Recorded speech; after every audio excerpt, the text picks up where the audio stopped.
In today's video, I'm going to teach you how to fix Stremio lagging and buffering. If Stremio has been stuttering, buffering too often, or just not playing smoothly, one quick setting can often make a noticeable difference. We're going to adjust a playback option inside the app that helps your device handle video more efficiently. This is especially useful if your videos feel choppy or the audio and video seem slightly out of sync. First, open Stremio on your device. Make sure the app is fully launched and ready to use before moving on. Since you're already signed in, you can go straight to the main interface without needing to deal with any login steps. Once Stremio is open, go to the settings area. Depending on the version you're using, you may see a gear icon, or you may need to open the settings menu from the sidebar or your profile section. The layout can look a little different across devices, but the goal is the same. Get into the app's settings panel. After that, open the playback section inside settings. This is where Stremio keeps the options related to video performance and how content is decoded during playback.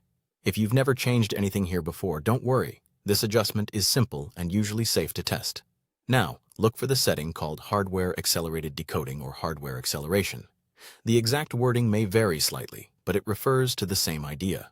This feature allows Stremio to use your device's GPU or graphics processor to help decode video instead of relying as heavily on the CPU. In many cases, that can reduce lag and improve playback stability. When you find that option, turn it on.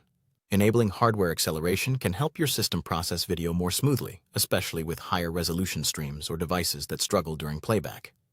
If this feature was previously disabled, switching it on may improve buffering behavior and overall responsiveness. If Stremio asks you to restart the app, go ahead and do that. Restarting makes sure the new setting is properly applied. It only takes a moment, and it's an important part of making the change take effect.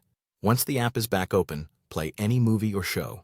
Let it run for a little bit so you can properly compare performance.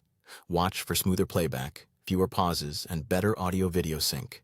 Finally, test the results.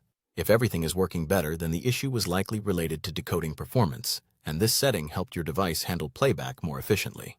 Thanks for watching.